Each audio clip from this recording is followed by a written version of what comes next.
आज मैं आपके लिए ध्यान करने के लिए एक ऐसा सूत्र लेकर आया हूँ। यदि आपने इस सूत्र को साध लिया तो आप बहुत जल्दी ध्यान में उतर जाएंगे। यह सूत्र आपके प्रारंभ में भी काम आएगा और बाद में भी काम आएगा।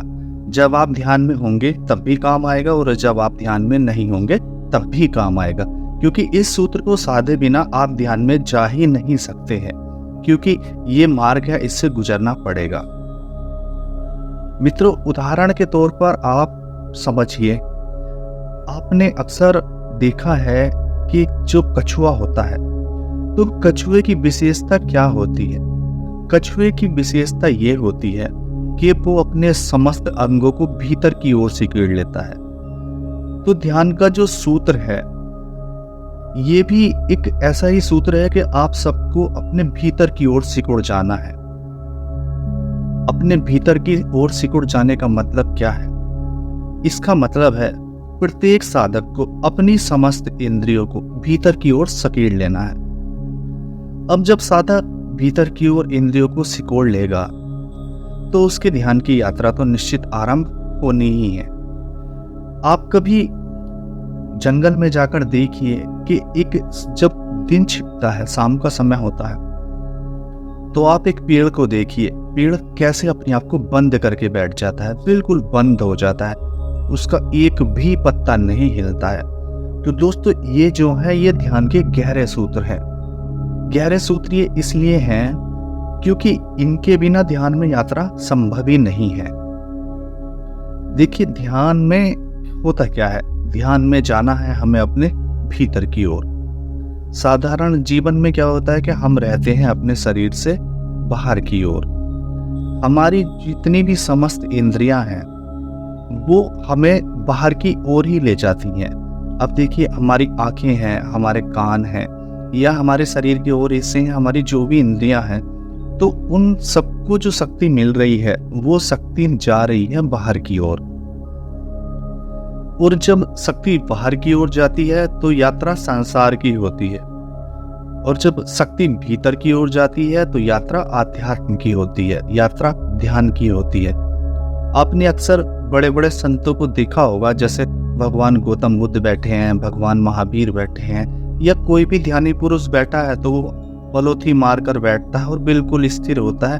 तो वो क्या कर लेता है? देखिए, वो स्वयं को बंद कर लेता है अपने भीतर, वो सिकोड़ लेता है, वो स्वयं के भीतर पहुंच जाता है। उसकी जो इंद्रियां हैं वो बाहर से कट जाती हैं और अपने भीतर की ओर दौड़ जाती हैं। यही देखिए एकाग्रता का भी सूत्र है। यदि जो भी कहते हैं कि मुझे एकाग्रता नहीं आती है, तो एकाग्रता के लिए भी आपको यही करना पड़ेगा कि आपको अपने भीतर की ओर जाना पड़ेगा। जब तक आप भीतर की ओर नहीं जाएंगे तो एकाग्रता भी सधने वाली नहीं है। ध्यान की जो यात्रा है ये बहुत ही आश्चर्यों से भरी हुई यात्रा है। देखिए, कोई भी साधक इंद्रियों को भीतर की ओर सिकेड़ने का अभ्यास जब करता है तो बहुत से साधक ऐसे होते हैं कि उन्हें इसका अभ्यास गुरु करा देते हैं, गुरु बता देते हैं। लेकिन बहुत से ऐसे बिरले साधक होते हैं जो धीरे धीरे खुद ही करते हैं और खुद ही सीखते हैं। तो फर्क कोई नहीं पड़ता है कि आप कैसे भी सीखें, बस फर्क इतना पड़ता है कि आप स्वयं के भीतर जाना सीखें। क्योंकि देखिए, इंद्रियां मार्ग है, बाहर की ओर जाने का भी, भीतर की ओर जाने का भी, क्योंकि शक्ति तो एक ही है। अब चाहे वो इंद्रियों के द्वारा बाहर जाती हो या इंद्रियों के द्वारा भीतर जाती हो। तो आप ऐसा समझने की कोशिश कीजिए कि आपके पास जितना अधिक धन होगा आप उतना अधिक खर्च कर सकते हैं। अब जिसके पास नहीं है तो वो कहाँ से खर्च करेगा? बस ऐसे ही ऊर्जा है, आपके पास जितनी अधिक ऊर्जा है आप उतने गहरे ध्यान में जा सकते हैं। तो आपको समस्त इंद्रियों को भीतर की ओर ले जाने के लिए करना क्या पड़ेगा? देखिए, इसके लिए करना क्या पड़ता है कि पहले तो जब हम ध्यान में बैठते हैं, सर्वप्रथम हमारा शरीर तो रुक ही जाता है, शरीर से हम छूट गए। अब हमारी सिर्फ जो है आंखें रह जाती हैं, आंखें भी हमारी बंद हो जाती हैं। तो देखिए, आंखों से भी हम छूट गए, बाहर का दृश्य तो दिख नहीं रहा, अब ऊर्जा बाहर की ओर नहीं जा रही। अब बचते हैं हमारे सिर्फ कान, है ना? तो कान से भी इतना कोई खास फर्क पड़ता नहीं है, क्योंकि बाहर की ध्वनि कुछ देर के लिए आती है और फिर हम हट जाते हैं, तो वहां पर भी हम थोड़े बहुत सुरक्षित हैं। अब इसके बाद जो बचती है एक मेन और मुख्य चीज, वो है विचार। जो शरीर स्थिर होने के बाद भी समस्त इंद्रियों को अपने साथ जोड़ लेता है और उन्हें बाहर की ओर ले जाता है। तो देखिए, शरीर भले ही कार्य ना कर रहा हो, लेकिन शरीर के भीतर की जो ऊर्जा है वो पूरी पूरी विचारों को मिल रही है। अब विचार क्या करते हैं कि विचार आपके कहीं भी चले जाएं, कुछ भी सोचें, आप कार्य तो कर ही रहे हैं। चाहे आप शारीरिक स्तर पर नहीं कर रहे हैं, लेकिन सूक्ष्मता के स्तर पर तो कर ही रहे हैं। आप स्थूल पर नहीं कर रहे हैं, लेकिन सूक्ष्म में तो कर ही रहे हैं। तो अब जो आपके विचार हैं, इन्हें क्या करना है कि इनको थोड़ा बंद करने की कोशिश करनी है। बंद आपसे ना हो, कोई बात नहीं, परेशान ना हो, इनसे हटने की कोशिश करनी है। आपको मन में ये भाव करना है कि मैं विचार हुए ही नहीं, मैं विचारों से अलग हूँ। विचार चल रहे हैं, चलने दीजिए, विचारों के नाले को बहने दीजिए। जब आपके समुद्र का प्रवाह तेज होगा ना, तो ये विचारों का नाला मिलके भी आपके समुद्र के प्रवाह में शुद्ध हो जाएगा। तो जब आप इस प्रकार से करेंगे ना, तो बहुत जल्दी आप भीतर की ओर जाने लगेंगे।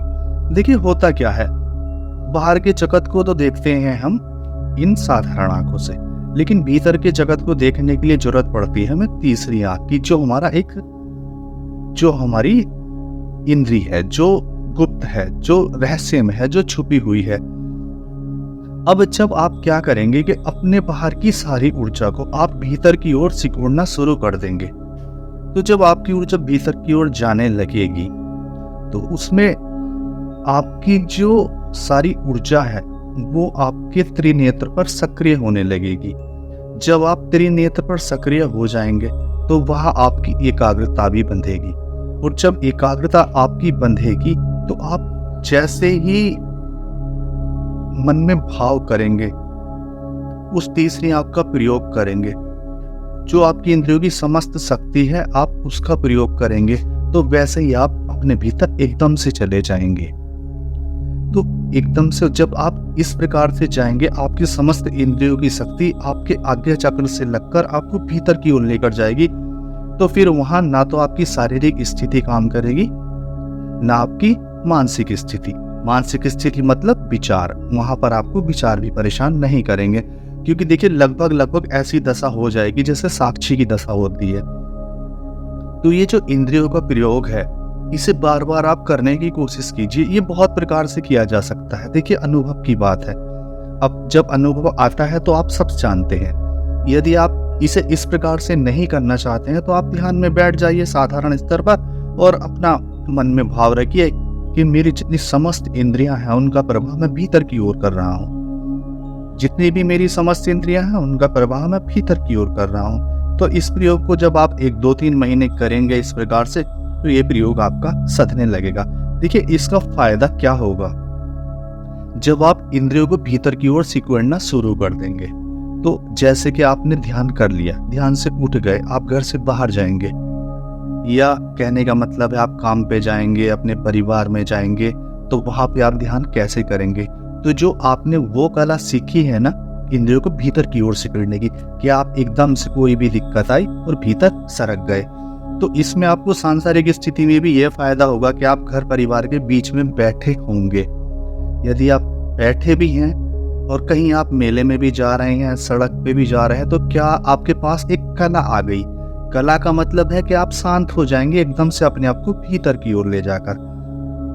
जब किसी भी साधक के पास ये कला आ जाती है अपने भीतर जाने की, कि जरा सी बाहर कोई समस्या आई, मान लो मुझे कोई दुख हुआ या परेशानी हुई, तो मैं क्या किया, मैं हटा शरीर से, मैं हटा विचारों से, स्वयं को भीतर की ओर सरक गया, अपने केंद्र पर पहुंच गया। तो केंद्र पर जब व्यक्ति पहुंचता है ना, तो केंद्र पर जब जरा सी भी आहट होती है ना, कहने का मतलब है जरा सा भी स्पंदन होता है, तो देखिए फिर उठता है आनंद।